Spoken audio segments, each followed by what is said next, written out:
Kane, I want to say won that event or came very close to it, and is one of the best Peach players out in Tri-State up there along with Cody. Wolfric, you know, im works with Collision and is mainly a Lucina player, but you'll also see the Chrom or the Roy come out from time to time, but just sticking with his tried and true faithful here for a little bit of a launch classic throwback for Smash Bros.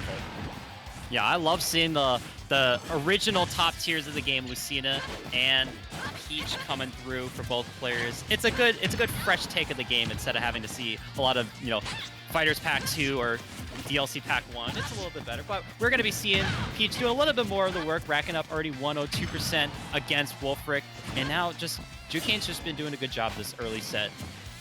Yep, right, just playing at a beautiful range, dash dancing, just trying to kind of play to bait out Wolfric, attempting to swing that sword and then punish you in the end lag for it, right? Knowing that you don't have the range to outright just contest Lucina, so instead just trying to catch her swinging, right, and strike her on out.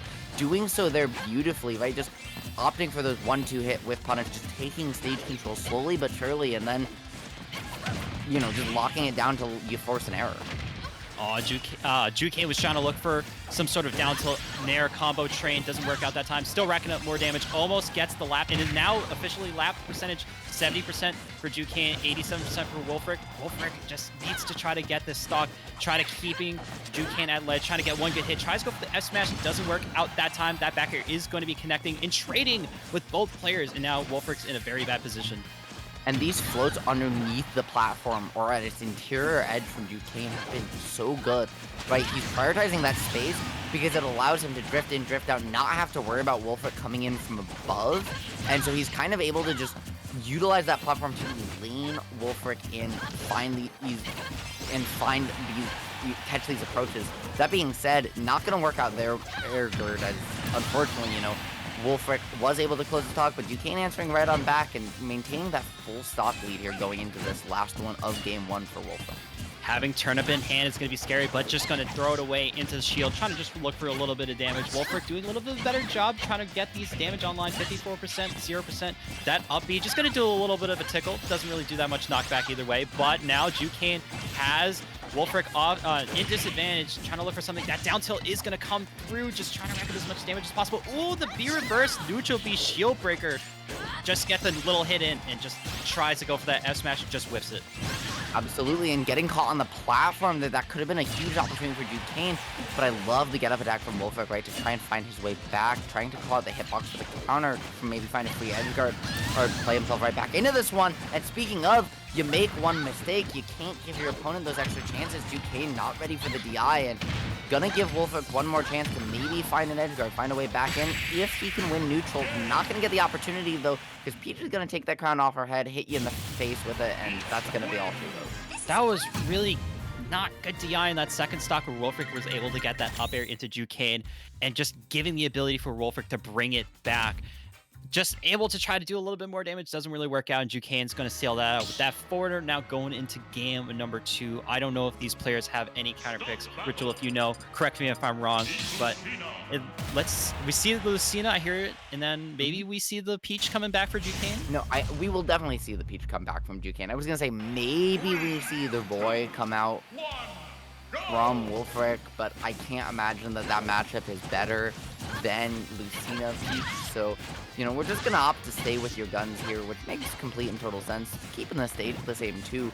And Wolfric is really going to just have to try and find a way to better dislodge Jukain from the center of the stage, from the interior edges of these platforms, right? Not let him control the space underneath him, because Lucina really wants to find these rising, falling aerials as the core of her game plan, and Jukain's just done a beautiful job not giving Wolfric the space to make that happen. Yeah, and we're going to see Jukain just getting that dash attack in, racking up more percent, 88% coming through. Jukain just trying to get this KO immediately, having turnip in hand, trying to keep Wolfric off the stage, but that turnip is actually going to send it back into the stage. Not going to matter that time. Tries to look for the back air, doesn't work out. Wolfric able to reverse the situation, trying to go for the counter off the stage, doesn't work out. Wolfric is able to just recover back to the stage, but it doesn't even matter. That back air from Jukain is going to seal out that first stock.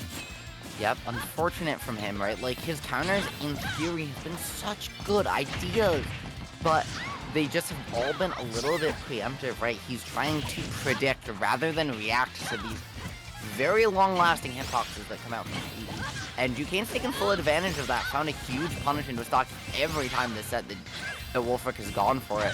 He needs to find a way back down to stage, doing so there, but Gerd, the question is, how can he clean up his ability to get down? It's going to be tough. The neutral situations between both players have just been immaculate going through, but Wolfric just hasn't been able to find these KOs. Going for that up B doesn't really get anything off of it. Jukain just in a better position, trying to keep Wolfric in disadvantage as much as possible. That forward air coming through again, just keeping Wolfric as off the stage as much as possible. Wolfric just surviving a little bit more. That Nair hit is going to be sending in the opposite direction of that blast zone. And that counter coming through, reading Wolfric going for that pivot forward tilt, getting the KO. And now 3 stocks to 1. Jukain looking to move on in this bracket. And Peach counter, very cool, because one of the very few counters in the game with set damage value. So it was just like a neat little thing there. Gonna find that Z-Catch into the combo, and the reverse hit Nair gonna close it out. Jukain said, okay, I got the last stock, playtime's over. Let's pack up, let's go home. Guys, I got the rest of the bracket to play. Hey, he just, man, as soon as he took that second stock, got Wolfric in the corner, he was just like, what, game 3? They've all gone to game 3 so far? Nah, man. I got places to be. That was insane. I want to see in the replay just how fast that last stock interaction was, because that was game 2. You know, you'd think maybe Wolfric just might be able to clean something up, but Jukain put the pedal to the metal, constantly keeping Wolfric in disadvantage, getting that nice strong hit of Nair, getting that KO, winning the set 2-0. And man, that was insane. Just seeing the pressure that Jukain was able to put on Wolfric the entire set, immaculate from that player. Oh, it was absolutely beautiful, my friend. You know, the consistent ability for Jukain to mix up the pace of play, right? He really turned that dial all the way up to 11 here at the end, right? Found the double up tilt into that up air, into the Z catch, and then the reverse hit Nair. There was nowhere at that point anymore for Wolfric to go, and just as the set went on, right, he started off very slow, and he just got progressively faster and faster until Wolfric couldn't keep up anymore. It was just beautiful, beautiful pace of play adjustments. And now, I mean, speaking of adjustments, right, we've got another set on our hands coming on up here on stream. Tell me a little bit about Solar Beam and Sully, who we've got coming up next. So I'm not from this region, so I can't really tell you much about the players, but I know I see Solar Beam a lot on Twitter. That's as much as I can tell you. I don't know that much about Sully either, so if you don't mind taking the reins over for that one. Sure. I can fill you on in here. Solar Beam just announced a regional he's running today, so you know. No, Sully's the TO? Sully's no. Solar Beam is the TO of a regional we cannot mention any more about on here. Yeah. That being said, he plays Ridley in Smash Ultimate. And on the other hand, as you can see there down on the bottom, Sully plays Pokemon Trainer. So I haven't seen a ton of Sully. Just our paths have not overlapped in the tri-state events I've been to, unfortunately. That being said, Solar Beam, I have seen a bunch of. This man has got the sauce with Ridley. He is honorary MDVA, not because he's ever been to MDVA. I don't know if he has, but just because he plays Ridley. Okay, we're gonna be. I did not think that Solar Beam actually played Ridley. I thought it was gonna be something like a top tier like Roy. Really? You got maybe Zero Suit Samus. Ridley? I love this. I think we got a button warmer going up first. Yeah, we're gonna see a button warmer. And you know, you're gonna